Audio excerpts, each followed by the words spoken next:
I would tell all wannabe entrepreneurs that if you start everything with a heart to serve, you can't go wrong, right? However, that'll only get you so far. There will come a time when you've got to execute like a savage. When you go through this life, it's a world that's ever trying to change you. Imagine what you could accomplish if you weren't afraid to fail. But I would say focus on progress, not perfection. You don't need to know every step of the way of how you're going to get there. You're going to get there. Now that's a success story.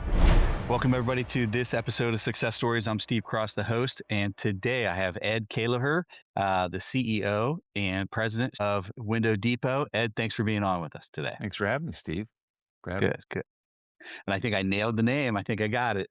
You did. That was the, Good. my eyebrows went up. I was like, ooh, you did it. I listened. Well, Ed, I appreciate you making time for us today. I know it's busy. You got a lot of things going on, especially on a Friday today. But I want to ask you one question where I start everybody out at. When you think about your professional journey, your career arc, entrepreneurial journey now as well, what does that success story look like for you as a starting point? Where does it begin for you?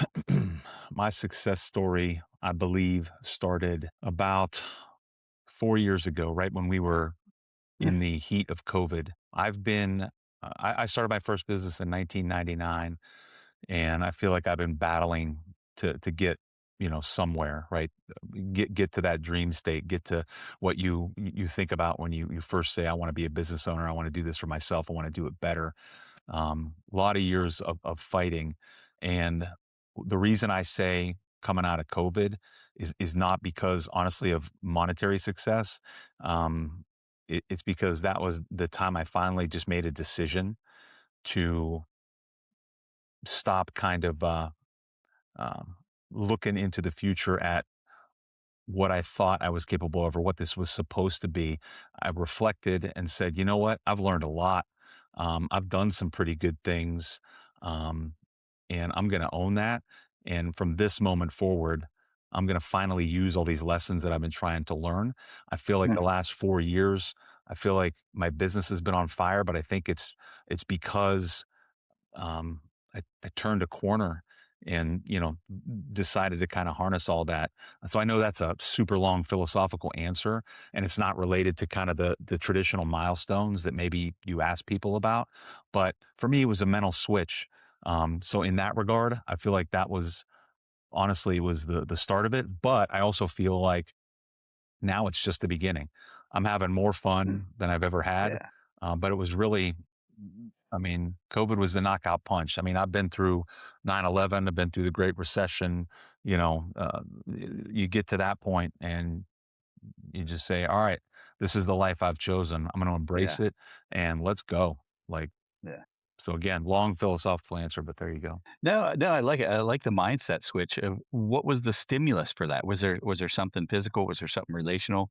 What was the stimulus outside of, or was it COVID itself, or was that just kind of a time framing for us? No, it was a combination of things. COVID was just the icing on the cake and the point where, we all kind of went home. We all, turned inward to a certain degree. Um, and it just gave me time to just reflect and all those things that have happened over the years, uh, whether it be business or personal, going through a life change, kind of getting through that and finding new life. It just allowed me time to have it coalesce. I also, that's when I really started to put pen to paper more and reflect Mhm. more. I've always loved to write, but I had tens of thousands of journal entries and words and you name it. Um, and things just kind of started to click for me. And it actually coalesced into a manuscript of a book that took me 5 years to write that I finished, this past week. Really? Yeah. Congrats. Yeah. That's fun. That's So exciting. it was a combination of things, but they just kind of coalesced. And again, I don't know if it's the observer effect or I don't know that it actually happened, but we came out of COVID and that was such a stressful time. And again, you combine it with kind of the journey, some personal setbacks and a rebirth in that regard. And just seemed to be a moment where I'm like, okay, I think I figured some stuff out. Maybe 21, 23 years in, let's put it to work. Um, Uh-huh. and that's really when things started to turn the other way. But again, I feel like I'm just getting started, and that's exciting. Yeah, yeah. When let's talk about your most the Window Depot, where you're at now, and your journey that you have with this. When can you put into a time frame when you started this? I started my career in window manufacturing, actually. Hmm. As far back as 1991, I was working in a window factory, went to university, came out, got my first job in that industry, et cetera. And I spent from, let's say, 1996 when I was done with school, to 2010 in that space. Started in engineering, in sales support, and then, a route in IT, and then administration, everything kind of in the business, um, until ultimately, in 2007 to 2010, I was a president of a local a window manufacturing company here. And during that time, I was selling to retailers just like Window Depot. All the while, just observing that side of the business, right down the supply chain a bit. Um, there was always something off. I liked the model that they were pursuing, but I thought it could be done better. And through various circumstances, at the end of 2010, I had the opportunity to take over this brand, Window Depot. So I have some investors, and we actually purchased the brand. Window Depot itself started in 2001, and by Oh, really? 2010. They had a bit of momentum, a small dealer base, but they didn't represent what I thought they could from a value perspective. It was more of a price oriented model. So we took over Window Depot in late 2010. In Okay. the last 15 and a half years, we've been trying to turn it into a brand that represents you know value and quality in the marketplace, and we've grown that dealer base from around in the teens, to just over 90 dealers across the nation now. Wow, it's amazing. It's amazing. What when you were thinking about getting the investors and purchasing the brand and going in, what was that? What was that trade off? What was that decision process for you there? It was sort of forced. The reason I say that, and again, I apologize because every answer seems to go in five directions. Actually, in 2010, we actually acquired two brands. These were two brands that I had relationships with through our manufacturing company, and Uh, one of them actually declared bankruptcy. They went bankrupt, and it was a significant blow to our core business. They were our one of our uh, huge customers, and although I had always thought about this opportunity to shift down the supply chain into retail, um, that bankruptcy forced us into action. So again, I got some investors, and we actually acquired the brand from bankruptcy court, determined to turn it Good. around and preserve the business for the factory. So it was part service oriented. It was part um, jumping on an opportunity that presented Yeah. itself to take another step and be in another chapter in life. How were those beginning days? And I'm assuming that's your first time, buying a brand out of bankruptcy and out of court. Yeah, It was for something you sure. were new to. Yeah. I mean, not only that, of course, I mean, I learned a lot through that process. You hear those stories sometimes, seems like on television or what have you, and say, "Oh, this company, went bankrupt, and then they bought it back for pennies on the dollar." Like, I think we've all heard that Yeah. Yeah. story. Yeah. I got to see it firsthand, because the gentleman that bankrupted this retail entity, I saw them come back into the bankruptcy court, and literally bid on the assets of the business for pennies on the dollar. And what I didn't understand at the time was when a company goes bankrupt, right? Then the court will usually assign what's called a trustee, right? That's a lawyer whose job it is to recoup any assets they can for the Mm, creditors of the business, and yeah. they will take anything that they can get in the absent. Half of nothing is nothing. They'll take anything they can get, any monetary value, even if it comes directly from the people who bankrupted the business. And in this case, people who bankrupted the business because of nefarious practices, right? So it was fascinating. I learned a ton, during Wow. that process. So my first time through kind of a legal affair like that, but Yeah. also shifting from being the president and a minority equity holder in a manufacturing firm, which has all its you know challenges in that regard with inventories and how you cash flow a business like that, the amount of people that it takes. It's a completely different business than a retail Retail home side. improvement Yeah. company that carries no inventory, that does one house at a time, that has to market incessantly to the consumers.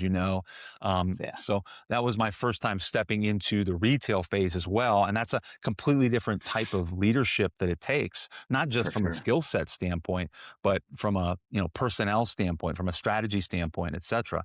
So we bought the company out of bankruptcy, and the first mission was to establish some trust with the dealers that were a part of that replacement window network. Mm.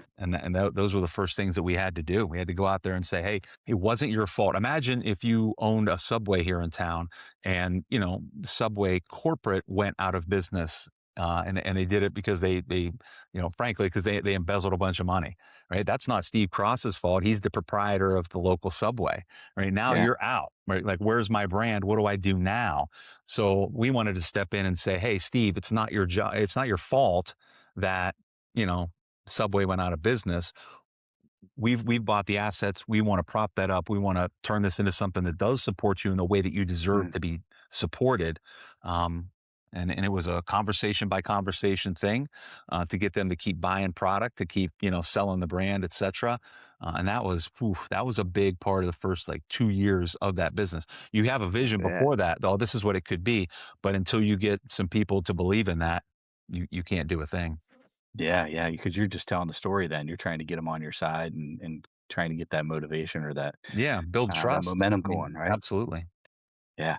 What did you balance or compare just starting a brand new brand as opposed to purchasing that one out of bankruptcy? Was there ever that debate of starting fresh? Well, Not having that brand equity because sometimes there's a negative that comes with that, like you just described. so here's the labyrinth of my answers. The interesting part is that the brand that we bought out of bankruptcy was not Window Depot. That's why I said we acquired two brands. Okay. Mm. So we acquired the brand that will be unnamed out of bankruptcy, but we also acquired a small group of dealers called Window Depot that was actually founded out of Uh, Little Rock, Arkansas. And while they were small and not moving fast and just kind of doing their thing, nothing glamorous, no big market advantage other than price, just kind of a copycat model, right? But even though they were in that position, there was no bankruptcy history, there was no bridges burned in different marketplaces, etc. So we wanted to take that brand and kind of assimilate I the other network into it, and have and essentially a fresh start without Yeah. completely starting over. So we kind of acquired some baseline momentum, had to rebuild it, but then emerged as Window Depot. Yeah. Yeah. I never knew all that. That's amazing. So you had your work cut out for you. There was a lot of complexities going on in those first few years. Like everybody, right? I'm sure everybody you talk to, like their story, right? It's not necessarily unique, but it's It's it's not it's their it's linear. their Not own. like this. No, oh my Yeah, goodness, yeah, no, it's not. Hey, one day I decided to go sell windows, and the next minute we had 90 locations, selling hundreds of millions of dollars in retail product. It never works that way. But those little, you know, nuances, I suppose, the tapestry of that whole story. mm, Um, yeah, nobody would know. I mean, not many people do, to be honest with you. Um, yeah, I went back, and part of the mindset, right? It came from that process. That's where mm, my own version of how I see the challenges in front of Window Depot and try to lead us through that. It came from all those experiences, and harnessing that into some kind of lens that I could look through and be a small business leader that I wanted to be, that that's the exact premise of the book. And so in that book, I look back, and I believe there's 43 or 44 anecdotes, and all of them kind of come from that time period when I went from growing a manufacturing firm to sitting in that bankruptcy court to trying to rebuild a retail entity. So yeah, um, everybody's always got the wrinkles to their story, Yeah, for sure. Learn on the fly on that too. no doubt. But yeah. Yeah. So, window depot today. What does growth look like for you guys now? What's on the horizon for you guys? We're in a blessed position because it's one thing to grow kind of organically as either the market dictates or you get more competitive or you just, you keep, applying your process and generating more leads and growing each individual location or helping them. But we have the opportunity also to grow into other markets. So Mm, for us, I'm sitting here in Columbiana, right? We call this the National Support Center. So again, if we've got 91 locations out there that call themselves Window Depot, of Des Moines, Iowa, of upstate South Carolina, of Dallas, Texas, et cetera. Um, they are independently owned and operated, but they depend on us for a lot of things, a lot of buying power, lead generation, sales training, financial training, all the things that you would kind of think in the word franchise, but we're actually a licensing dealer network. But anyway, as we support them, the more that we can pour into them, the more they can grow their own business, improve their lives for their family. That grows us too, of course. But at the same time, we have people here in the office that their job is to go to all those other, I would say 60 to 80 markets right now that we're not in and establish a new window depot. So we've got two avenues to yeah. kind of grow and react to the economy and the state of the world and the attention span. So, we're up about 16%, year to date. And I feel really good about that, especially considering again, just how people's attention spans go, up and down, and it changes so rapidly right now. Consumer sentiment can be affected in one day, and people will call and say, record month, and the next week, hey, leads dried up. But we'll fight through that, but we can also grow again our breadth, not just the amount of business that we sell in the marketplace. So, um, mo- you know, probably probably similar to my personal account. We've been doing this for almost 16 years. I think we have more momentum than we ever have. I think we have a better industry reputation than we've ever had. We have more people interested in being that next window depot. So I feel like we've also just gotten started. Yeah. Yeah. It's excellent. Excellent. What worked for you when you had 5 or 10 licensees? Licensees? Is that what's Yes, proper term? Yeah. it is. As opposed to now when you got 90, what didn't scale? What did you have to transition to? And kind of now where you're at in the next step, what are you trying to figure out now that still doesn't scale? Or, because what you got you here isn't going to get you there. We all know those anecdotes. But how did that work for you guys, like literally in practice? Yeah, it's super interesting question because um, again, there's layers to it. In one regard, it's people, of course, right? It's just finding the right people along the way to enable the support systems that we have, all the programs to scale and not just scale from me, right? I can't. I can only scale so far. So you got to first start building that team, and we've done that, I think, fairly successfully over the years. We've consistently added people in each area of the business that we wanted to support a Mm, window retailer in. You know, we started very basic with sales training, product support, some online presence, but we've gotten into the point where, again, we do financial training, we do our own marketing and lead generation programs that are out there. We host annual events every year. We host regional events. So the complexity of the support has grown with our people. But the fascinating thing is, um, we have people that joined in 2011, like people that were, our very first, licensees that came on board new to our, kind of regime, so to speak. And they're still with us today. And some of those businesses have gone from complete startup to 5, 6, 8, $10 million in retail sales every year. wow. Well, those people at the same time, we're still bringing in fresh startups at ground zero, people that want to start their first business. So 10 or 15 years ago, we had a group of people that could all be kind of supported in a similar fashion. They all had similar needs. They were all in that phase of, maybe start up to 2 or 3 million in retail sales. And those, they require a different type of support than now a more mature business that's been in the marketplace, branded for over a decade, doing $10 million a year. They need significantly different things than the startup For sure. company does from a support standpoint. So not only do we have to layer that into the staff we have, but the fun thing is it actually requires me to be a different leader of our core business at the Yeah. center. And it's fun, right? Nothing is more, gratifying than taking a startup business and supporting them to a point where they say, you know what, I just accomplished more this year than I ever have in my career, and stories about how it actually changes for their family. Now, when I'm talking to dealers that get to a point where they're starting to think about what is my exit strategy? I mean, that's a whole different Yeah. situation, right?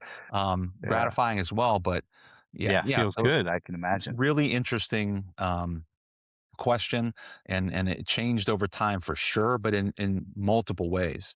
But I'm grateful for all of them. I have the best job in this town. I absolutely do. Well, let's talk about your job. What's your day to day look like for you now? My day to day is, it, it is fragmented to say the least. That's probably my biggest uh, fault, yeah, as a small business leader.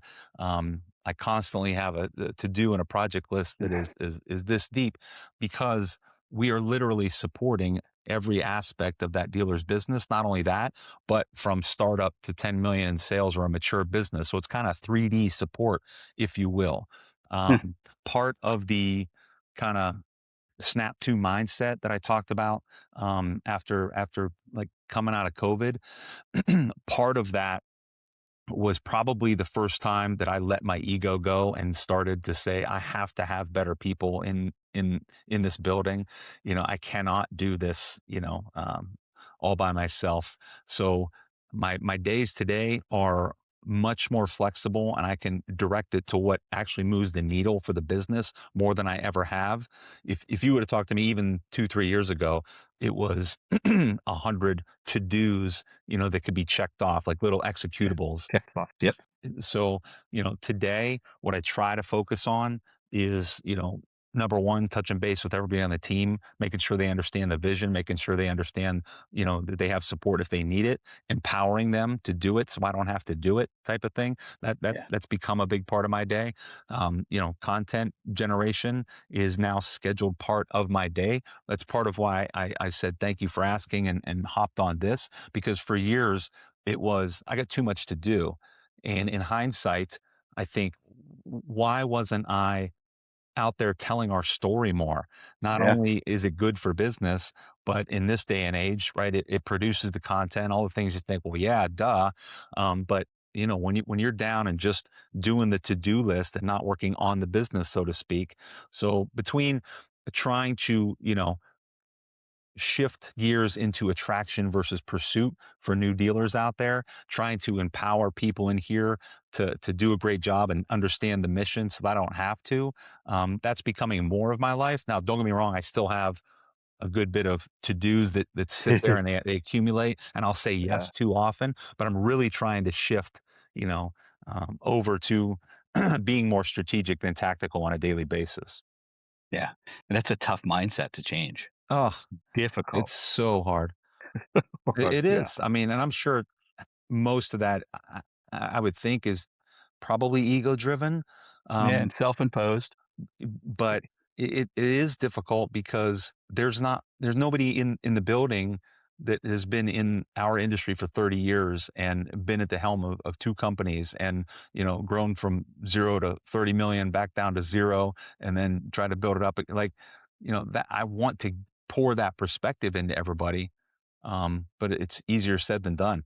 Because the Yeah. easy thing is just to say, all right, I'll handle it this time. But it's just, it's Yeah. all the cliche lessons that we've all heard and we've read. And we're like, yeah, of course, work on the Yeah. business, not in the business. And, that the E myth. So And, easy to say. So easy to oh, say in here. it's so hard. And at the same time, some of the things I don't want to give up because they're fun. I like doing them, Mm. you know? Um, I like to be Yeah. strategic and try to plan for the future and try to empower people and try to produce content and, look at growth and attract new dealers, et cetera.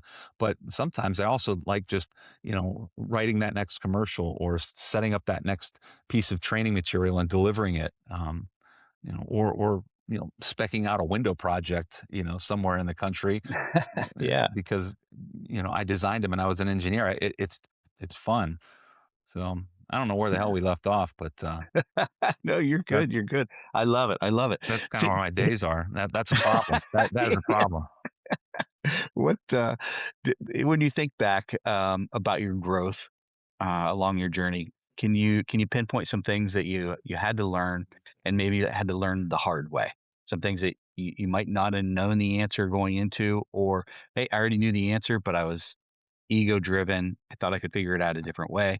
What are some hard lessons learned that you had to that you could share with the audience? I have 50 of them. I swear to you, I've literally written them down.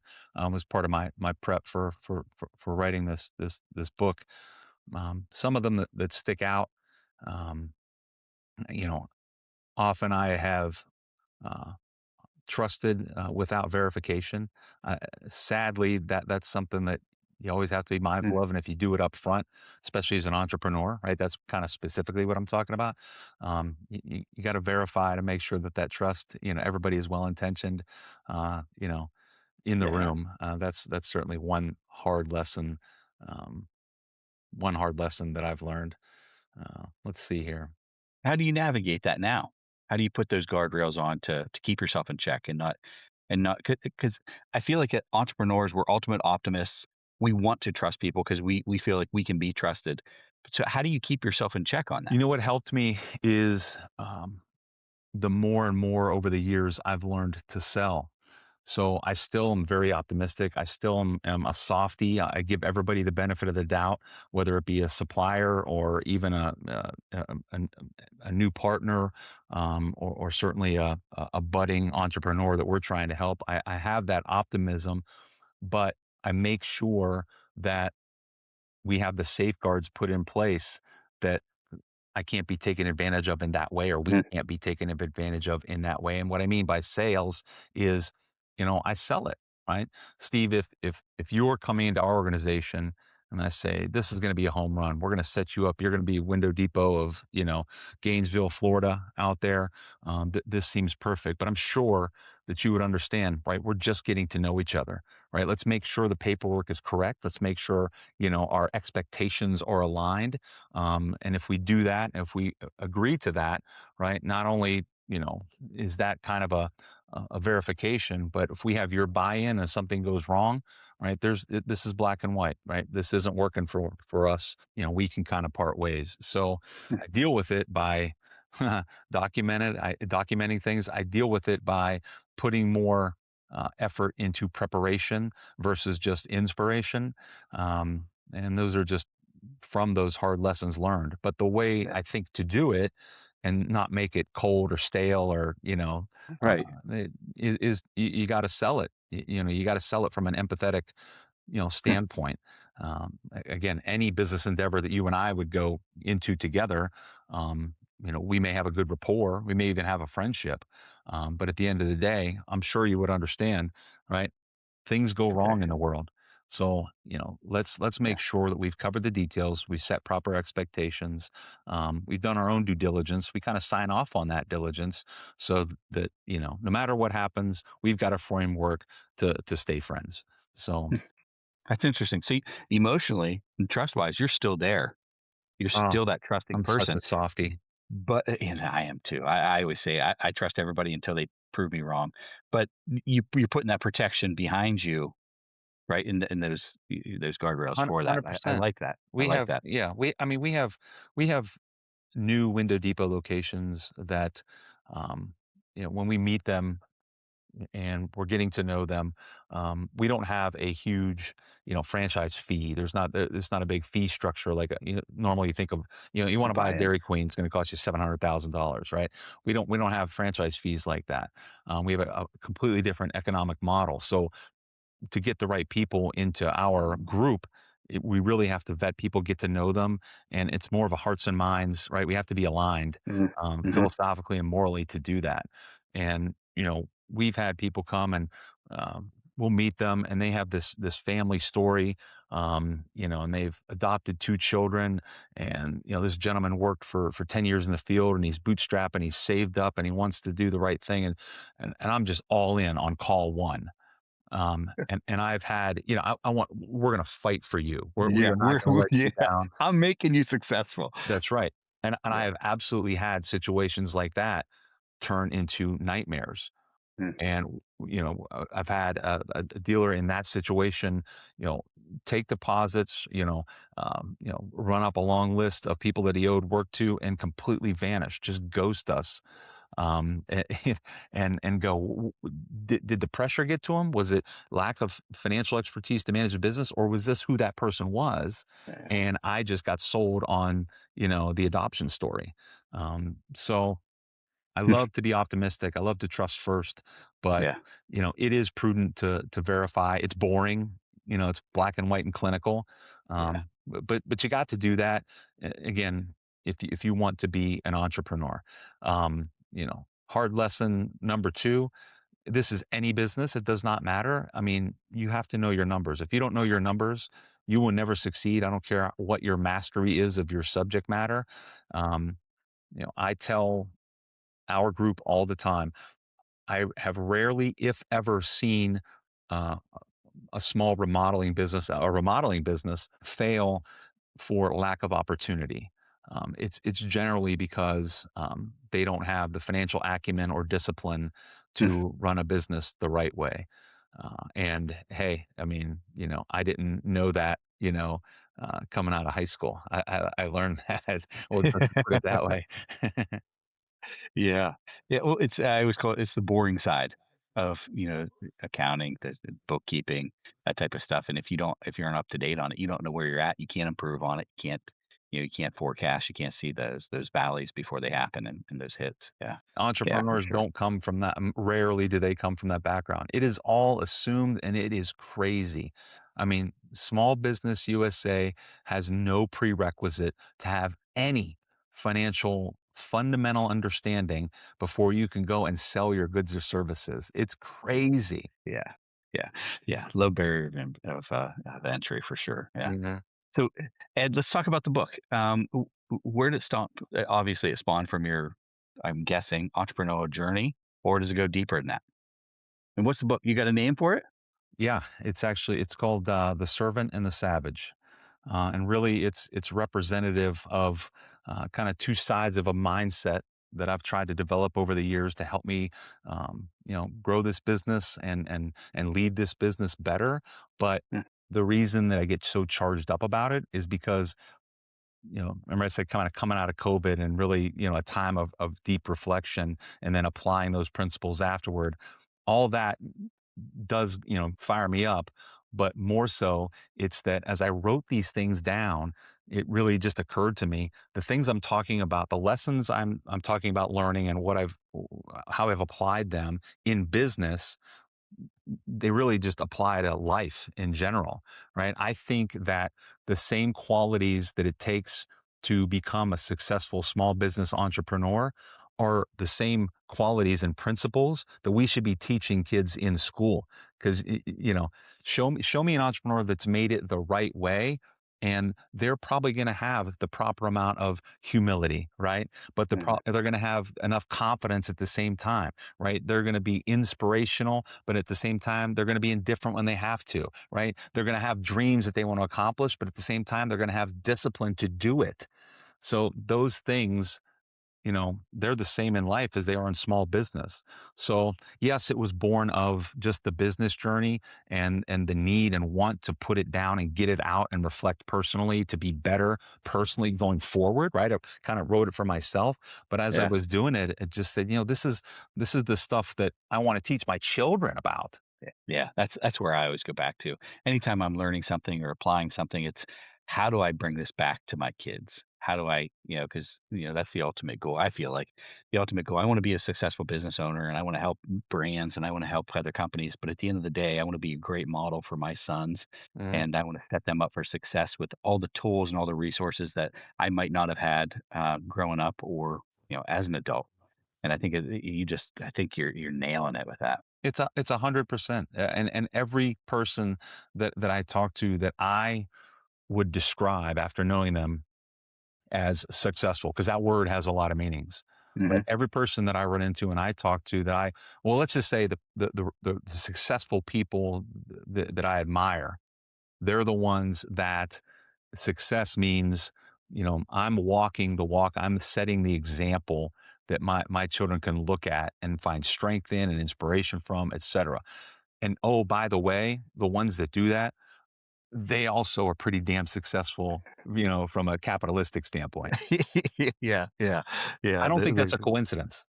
I'm with you. I'm with you. There's quite a few parallels there, without a doubt. Yeah. Yeah.